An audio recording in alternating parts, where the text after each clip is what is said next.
और ऐसे ही किसानों की प्रगति के लिए हम खेती बाड़ी से जुड़ी हुई बहुत सी नई और लाभकारी जानकारियां हर रोज सुबह लेकर आते हैं। तो चलिए कार्यक्रम शुरू करते हैं। पहले देखते हैं क्या है आज के अन्नदाता में। पशुओं में नस्ल सुधार के लिए जरूरी है कृत्रिम गर्भाधान। कद्दू वर्गीय फसलों में फल मक्खी कीट का नियंत्रण।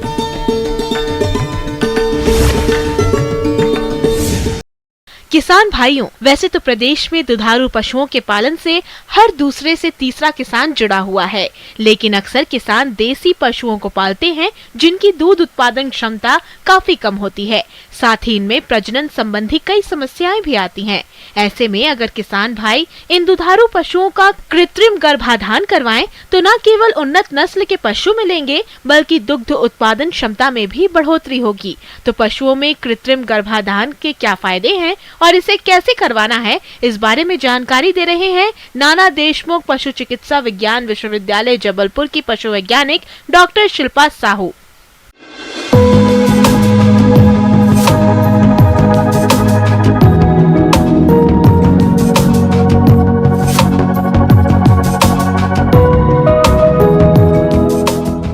हमारा देश प्राचीन काल से ही कृषि प्रधान देश रहा है और कृषि का मुख्य आधार है पशुपालन। हमारे देश में जानवरों की संख्या बहुत ज़्यादा है। उसकी तुलना में हम यदि देखें तो प्रति पशु जो दुग्ध उत्पादन है या औसत दुग्ध उत्पादन जिसको हम कह सकते हैं वो कम है। तो हमारे ग्रामीण अंचल में हम देखें या बहुत सारे पशुपालकों के पास देसी नस्ल के जानवर होते हैं और वो उनका औसत आप दुग्ध उत्पादन देखेंगे तो प्रति पशुपालक के मतलब जो प्रत्येक जानवर है 1 लीटर 2 लीटर 1.5 लीटर बस इतना ही वो दुग्ध उत्पादन कर पाते हैं। तो हम देखें कि यदि हम उनकी नस्ल सुधार करें, किसी भी तरीके से यदि जानवरों की नस्ल सुधार की जाए तो हम प्रति पशु जो दुग्ध उत्पादन है उसको हम बढ़ावा दे सकते हैं और जिससे हमारे पशुपालकों की आय में वृद्धि होगी और देश की आय में भी वृद्धि होगी। दुग्ध उत्पादन बढ़ाने का सर्वोत्तम उपाय नस्ल सुधार है, जिसे पशुपालन की आधुनिक तकनीक अपनाकर किया जा सकता है। इसमें कृत्रिम गर्भाधान भी शामिल है। पशुपालक को इस बात का खास ख्याल रखना चाहिए कि पशु को समय से गर्भ धारण कराएं। जो बात आती है नस्ल सुधार की, जिसमें हम एक मुख्य तरीका जो नस्ल सुधार का है वो है कृत्रिम गर्भाधान। तो कृत्रिम गर्भाधान के पूर्व कुछ विशेष मुख्य बातें हैं जो पशुपालक को ध्यान देनी चाहिए। किस समय हमको कृत्रिम गर्भाधान कराना चाहिए? तो सबसे पहली बात आती है कि जो जानवर का जो मध्यकाल है वो 21 दिन का होता है। जब जानवर की यौवन अवस्था के बाद जब जानवर गर्मी में आना शुरू होता है तो जानवर हर 21 दिन में गर्मी में आता है। स्ट्रेस फेज होती है जिसमें जानवर गर्मी के लक्षण शो करते हैं। अब वो कौन कौन से गर्मी के लक्षण है जिसे हम प्रत्यक्ष रूप से देख के पहचान सकते हैं? तो जानवर रंभाना शुरू कर देता है। रंभाने के साथ साथ थोड़ी थोड़ी देर में मूत्र का विसर्जन करेगा जानवर और दूसरे जानवर पे माउंट करेगा। माउंट करना मीन्स अपने जो भी साथ वाले जानवर हैं, शेड में और भी जानवर हैं, जानवर खुले हुए हैं तो उनके ऊपर चढ़ेगा। और यदि आप देखें तो जानवर की योनि द्वार से तरल चिपचिपा म्यूकस जैसा पदार्थ आपको लटकता हुआ दिखाई देगा, जो कि उसके घुटनों के नीचे तक एकदम कांच जैसा तरल चिपचिपा पदार्थ आपको दिखाई देगा। और जानवर की जो योनि द्वार है, योनि द्वार में आपको सूजन दिखाई देगी। यदि आप उसकी म्यूकस मेम्ब्रेन, यदि आप योनि द्वार को खोल कर देखेंगे तो उसकी जो म्यूकस मेम्ब्रेन है, लालिमा है उसकी, वो आपको बहुत ज़्यादा दिखाई देगी क्योंकि इस समय जानवर में रक्त संचार बढ़ा हुआ होता है। तो उसमें जो म्यूकस मेम्ब्रेन का जो कलर है वो आपको रेडिश या पिंकिश कलर का दिखाई देगा। तो इससे आप पता कर सकते हैं कि हमारा जो जानवर है वो गर्मी में है। कृत्रिम गर्भाधान कराते समय कई सावधानियां बरतने की जरूरत होती है। ये सुनिश्चित कर लें कि मादा ऋतु चक्र में हो। कृत्रिम गर्भाधान करने से पहले गन को अच्छी तरह से लाल दवाई से धोकर साफ कर लें। वीर्य को गर्भाशय द्वार के अंदर ही छोड़ें। गन प्रवेश कराते समय ध्यान रखें कि ये गर्भाशय हॉर्न तक ना पहुंचे। गर्भाधान के लिए कम से कम 10 से 12 मिलियन सक्रिय शुक्राणु जरूरी होते हैं। अति हिमीकृत वीर्य की स्ट्रा को तरल नाइट्रोजन से निकालकर आधा से 1 मिनट के लिए 37 से 40 डिग्री सेंटीग्रेड गुनगुने पानी में डालें। कृत्रिम गर्भाधान प्रशिक्षित तकनीशियन या पशु चिकित्सक से ही करवाएं, जिसे मादा पशु प्रजनन अंगों की पूर्ण जानकारी हो। अब हम उनमें कब एआई करवाएं और किस समय एआई करवाएं। सबसे पहले रूल ये होता है कि यदि जानवर सुबह के समय गर्मी में आया है तो हम शाम को उसकी कृत्रिम गर्भाधान करवाएं। यदि जानवर शाम में गर्मी में आया है तो हम उसकी सुबह कृत्रिम गर्भाधान करवाएं।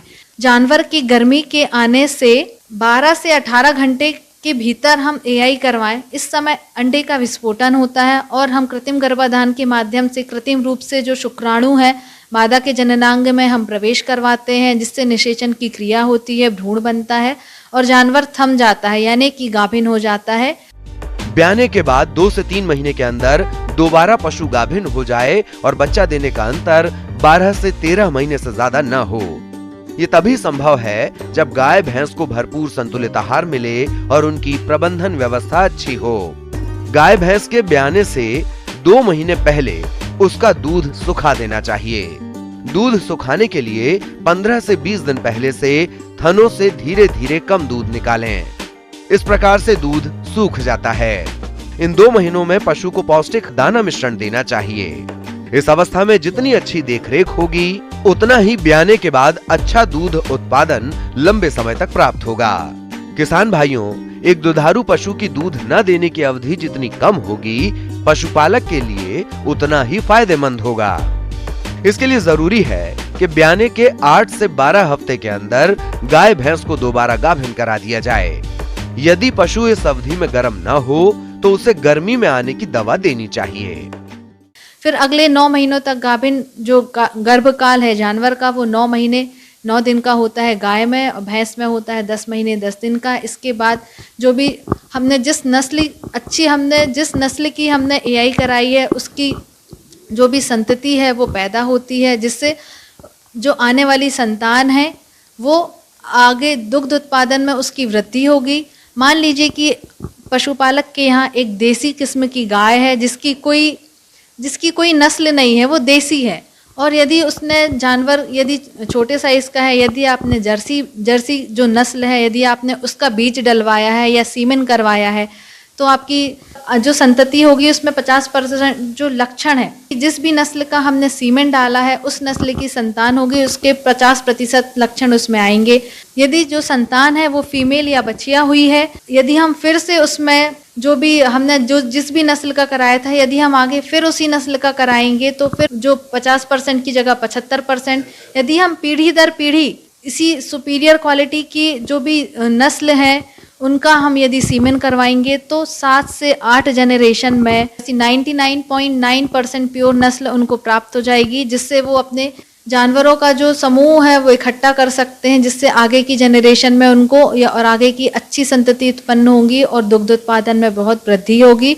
इस तरीके से हम कृत्रिम गर्भाधान के माध्यम से नस्ल सुधार और दुग्ध उत्पादन में वृद्धि और आय में वृद्धि हम कर सकते हैं। किसान भाइयों, अभी तक आपने खेती से जुड़ी हुई कुछ उपयोगी जानकारियां देखी। अब लेते हैं एक छोटा सा ब्रेक, जल्दी लौटेंगे और कार्यक्रम में आगे भी हैं खेती बाड़ी से जुड़ी महत्वपूर्ण जानकारियां, तो बने रहिए हमारे साथ।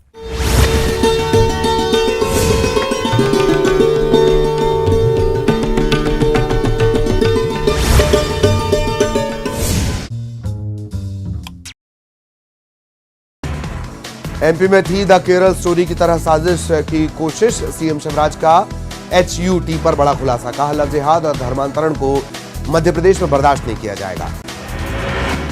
सीएम शिवराज का बड़ा खुलासा, मध्य प्रदेश की धरती पर आतंक के लिए कोई जगह नहीं, सिमी के नेटवर्क को किया गया ध्वस्त।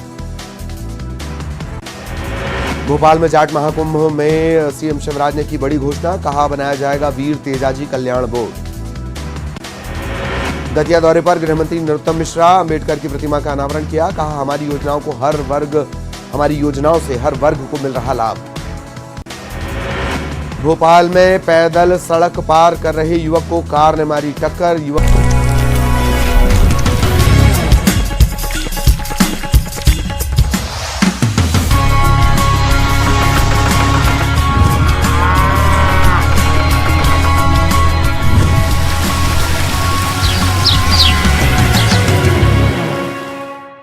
ब्रेक के बाद आप सभी दर्शकों का अन्नदाता में स्वागत है।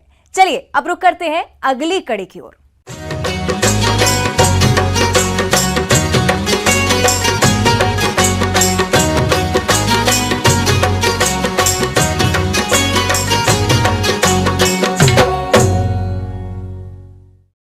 जायद में कद्दू वर्गीय फसलों की खेती बहुत से किसान करते हैं। अभी ज्यादातर किसानों के यहाँ इन फसलों में फल बन रहे होंगे और यही वो अवस्था है जिस पर फल मक्खी कीट फसल को सबसे ज्यादा हानि पहुंचाती है। इसलिए समय रहते इस कीट का नियंत्रण किसान कैसे करें, इस बारे में बता रहे हैं कीट वैज्ञानिक डॉक्टर आशीष कुमार राउत।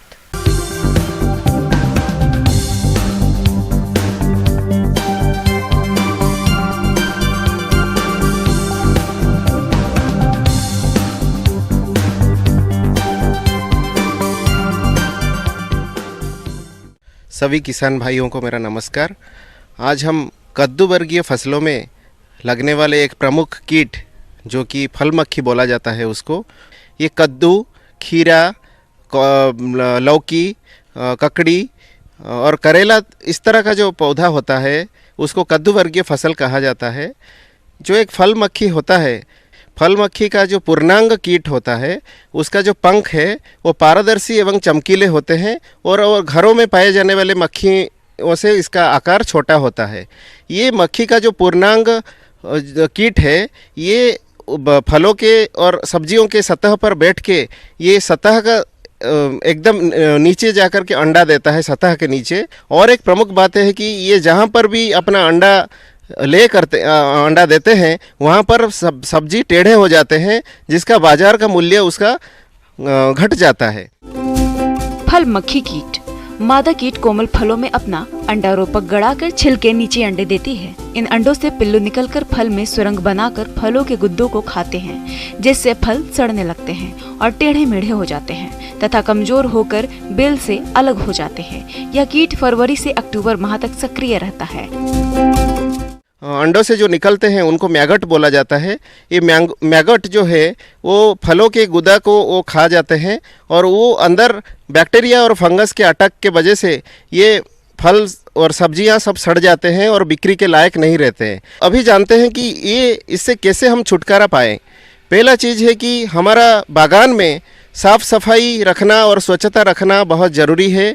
और जितने भी फल या सब्जी ये इससे ग्रसित होते हैं वो और गिर जाते हैं, वो उन फलों को हम इकट्ठा करके उनको कहीं दूसरे जगह पे लेकर के दफना दें। इसकी रोकथाम के लिए सर्वप्रथम ग्रसित फसल को इकट्ठा करके नष्ट कर देना चाहिए। यह कीट मिट्टी में 5 से 6 मिलीमीटर की गहराई पर अपना प्यूपा बनाती है, इसलिए बेलों के आसपास अच्छी तरह से निराई गुड़ाई करनी चाहिए। मेलाथियन 50 इसी नामक कीटनाशी की 50 मिलीलीटर मात्रा को आधा किलोग्राम गुड़ एवं 50 लीटर पानी के साथ घोलकर छिड़काव करें या कार्बोरिल घुलनशील चूर्ण 50% 1 किलोग्राम प्रति हेक्टेयर के हिसाब से फसल पर छिड़काव करें। तो इन सब चीज़ करने के बावजूद भी अगर आपका कंट्रोल नहीं हो रहा है तो आप डेकामेथ्रिन 10 लीटर पानी में 5 ml दवाई और आजाडिरेक्टिन जो कि एक नीम का दवाई है 10 लीटर पानी में 20 ml, ये दोनों दवाई को इकट्ठा मिलाइए। उन दोनों को आप स्प्रे कीजिए फल आने से जस्ट पहले, क्योंकि ये जो मक्खी है वो फल आने से पहले ही ग्रसित करती है फसलों को। तो एक बार जब फल आता है तब पहला छिड़काव, 10 दिन के बाद और एक छिड़काव और 1 हफ्ता बाद और एक छिड़काव आप ले सकते हैं। दूसरा चीज़ है कि इसका कंट्रोल के लिए हमको पॉइजन बेट यानी विष चुग्गा का इस्तेमाल करना होता है। विष चुग्गा यानी आपको 20 ग्राम मोलासेस यानी गुड़, उसके साथ 10 ml मालाथियन, ये दोनों को मिला करके 1 लीटर पानी में आप मिलाइए और उसका जो घोल तैयार होगा वो घोल को डिस्पोजेबल कप में इधर उधर रख दे, झुला दे कहीं पे। ऐसा जगह रखिए जिसको कहीं पशु उसको चाट के खा ना जाए, उस जगह आप रखिए। इससे मादा कीट आकर्षित होकर आएगी और ये विष को खा करके वो मर जाएगी। इससे आपका उसका पेस्ट का पॉपुलेशन कम हो जाएगा। दूसरा चीज़ है कि आपको फेरोमोन ट्रैप का इस्तेमाल करना। फेरोमोन ट्रैप एक सुगंधित चीज़ होता है, ये अपने आप उसका जो फल मक्खी का जो कीट है वो आकर्षित होके इस फेरोमोन ट्रैप के पास आता है और उस पे गिरकर मर जाता है। अगर ये सब आप कर पाएंगे और सारा तरीका से समन्वित उपाय से अगर आप ये सब वैज्ञानिक विधि से आप नियंत्रण करने का ये करेंगे तो यकीन है कि आपका जो बागान का पैदावार बढ़ेगा और उससे आप 2 पैसा ज़्यादा कमा पाएंगे। धन्यवाद। आगे और भी है खेती बाड़ी से जुड़ी हुई बहुत सी रोचक जानकारियां, पर यहां पर रुकेंगे एक और छोटे से ब्रेक के लिए। जल्द हाजिर होते हैं।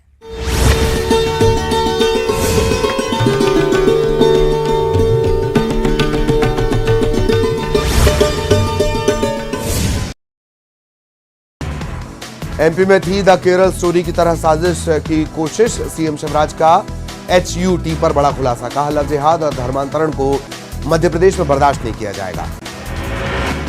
सीएम शिवराज का बड़ा खुलासा, मध्य प्रदेश की धरती पर आतंक के लिए कोई जगह नहीं, सिमी के नेटवर्क को किया गया ध्वस्त।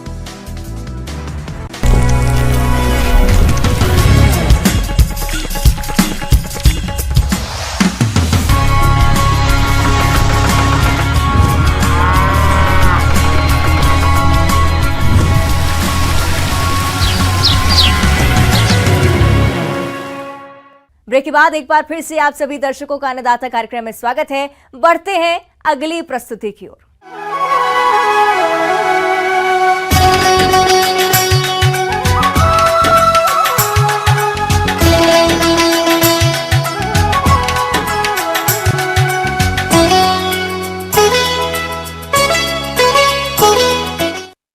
अदरक का मसाला वर्गीय फसलों में प्रमुख स्थान है और हमारे जो किसान भाई इसकी खेती करना चाहते हैं वो किसान अदरक की बुआई करके आने वाले समय में अच्छा लाभ प्राप्त कर सकते हैं। तो आप किस तरह से करें अदरक की खेती, इसकी जानकारी दे रही हैं कृषि महाविद्यालय जिला विदिशा की विषय विशेषज्ञ डॉक्टर आराधना कुमारी।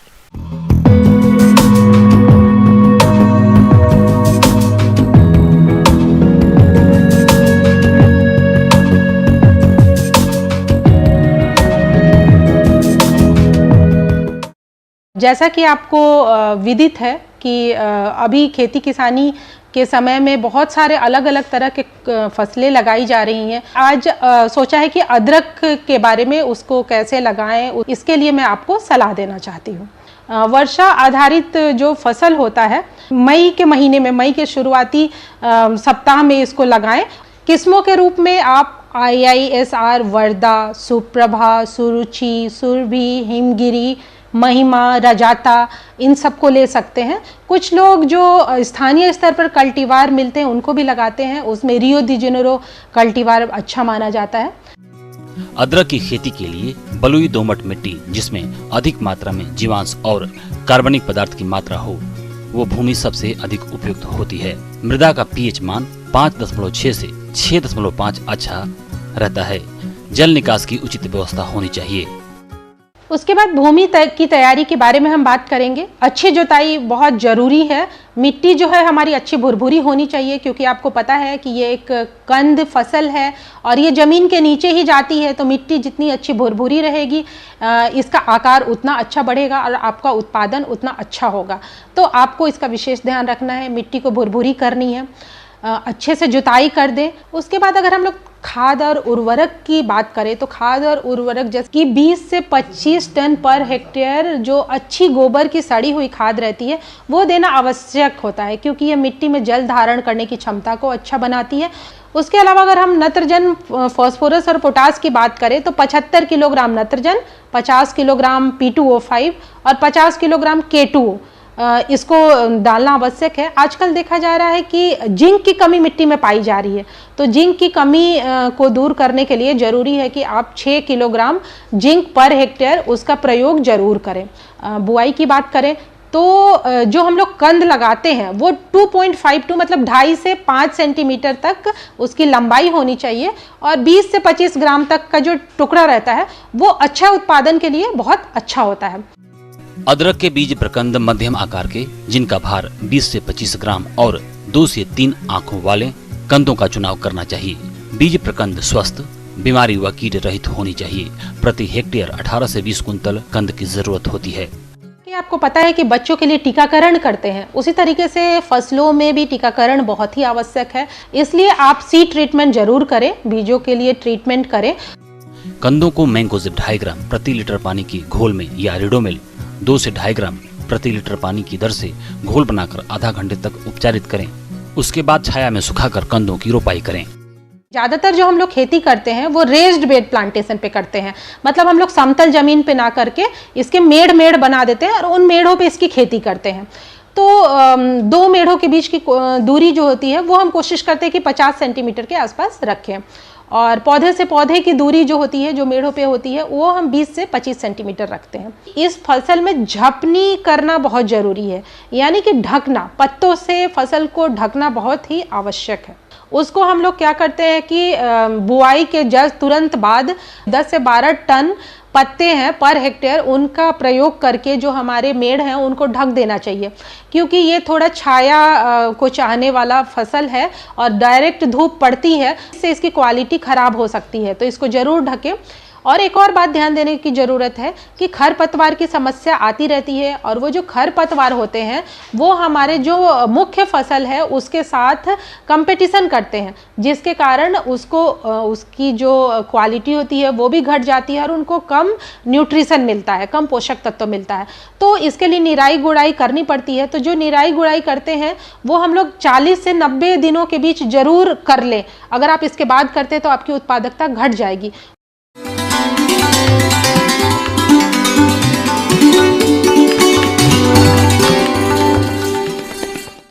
अन्नदाता हेल्पलाइन निशुल्क फोन संपर्क सेवा के माध्यम से आपके द्वारा पूछे गए प्रश्नों में से 1 या 2 महत्वपूर्ण प्रश्न को हम अपने कार्यक्रम में शामिल करते हैं। इसी के तहत आज का चयनित प्रश्न और उसका जवाब इस प्रकार है। आज के अन्नदाता हेल्पलाइन में जिस प्रश्न को कार्यक्रम में शामिल किया गया है उसे पूछा है ग्राम नगरिया जिला नीमच के किसान सोमेश पटेल ने। आप पपीता की फसल में लगने वाले रोगों के नियंत्रण पर जानकारी चाहते हैं, तो सोमेश पटेल जी आपकी जानकारी के लिए प्रस्तुत है कार्यक्रम का यह अंश। किसान भाई, पपीता जो आप लोगों ने अगस्त सितंबर में लगा लिया होगा, पपीता के इतने सारे फायदों को देखकर इसकी मांग बढ़ी है और अधिकतर किसान इसकी खेती करने लगे हैं। लेकिन इस फसल से उत्पादन लेने में रोग बड़ी बाधा बनते हैं और हमारे किसान भाई चाहकर भी ठीक से इनको कंट्रोल नहीं कर पाते हैं और नुकसान उठाना पड़ जाता है। अब अभी जो समस्या किसान भाई आएगी आगे, वो है कि जब आपको पपीता में देखिएगा कि पत्ती सिकुड़ जाती है, पत्ती छोटे हो जाते हैं, उसमें जो है सो आपको देखिएगा कि पीला हरा अनियमित आकार का पत्तियों पर जो है सो चित्ती होता है। तो ये सब जो है विषाणु जनित समस्या है, जिसको कि हम लोग पपाया मोजाइक वायरस कहते हैं। इंडिया में इसको पपाया रिंग स्पॉट वायरस के नाम से भी जाना जाता है। तो जब ये फल बनता है तो देखिएगा कि फल पे देखिएगा बलाकार जो है सो गोला रिंग के आकार का धब्बा बनता है। तो इसको हम पपाया रिंग स्पॉट वायरस भी कहते हैं। तो इसके लिए है कि इसका जिसका फैलाव जो होता है एफिड एक कीड़ा है, एफिड से होता है। तो संक्रमित जैसे ही 1-2 पौधे संक्रमित दिखते हैं किसान भाई, तो इसको उखाड़ करके जला देना है और बाकी पौधे संक्रमित नहीं हो, इसके लिए जो एफिड के फैलाव को रोकना है। एफिड के फैलाव को रोकने के लिए कोई भी जो सकिंग इंसेक्टिसाइड है, जो सकिंग पेस्ट के लिए जो इंसेक्टिसाइड है, जैसे आपको टाटामीडा है, कॉन्फिडोर है, इस सब का उपयुक्त जो 1 ml प्रति लीटर दवा का छिड़काव करेंगे तो आपका वो कीड़ा जो है उससे वाहक जो है उसके वो मर जाएंगे। एफिड का कंट्रोल कर लेंगे तो आपके वो सुरक्षित रहेंगे। यही उपाय हैं।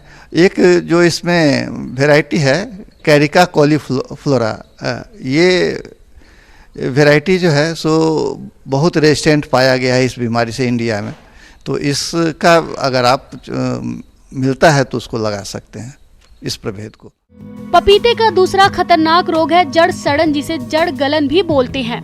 यह दूसरा ऐसा रोग है जो पपीते को नुकसान पहुंचाता है।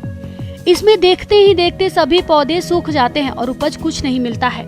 इस रोग को फसल में लगने से रोकने के लिए आपको रोपाई ऐसी जगह करना होगा जहां पर अधिक समय तक पानी नहीं रुकता हो, क्योंकि यह रोग अधिक नमी पर पनपता है। अगर मिट्टी में नमी नियंत्रित रखते हैं तो यह रोग बिल्कुल नहीं आएगा। हाँ, किसान भाई अगर इन सारी बातों को ध्यान रखते हैं तो आपके पपीता में जो मोजाइक बीमारी है, जिसको कि रिंग स्पॉट वायरस भी इसमें आगे चल के काम आता है, इससे आप अपने फसल को बचा सकते हैं।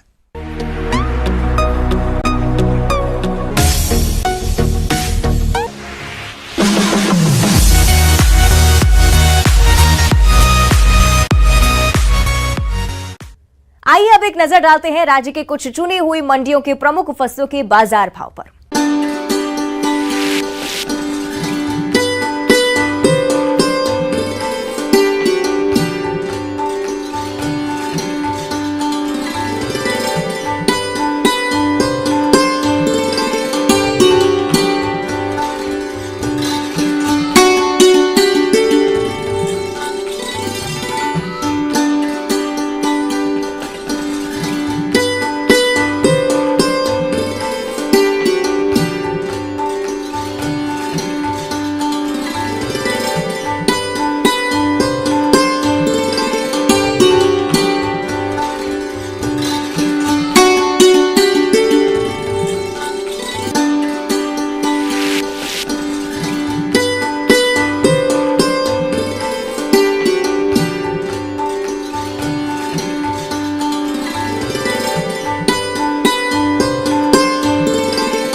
किसान भाइयों, अन्नदाता आपकी सेवा के लिए संकल्परत है।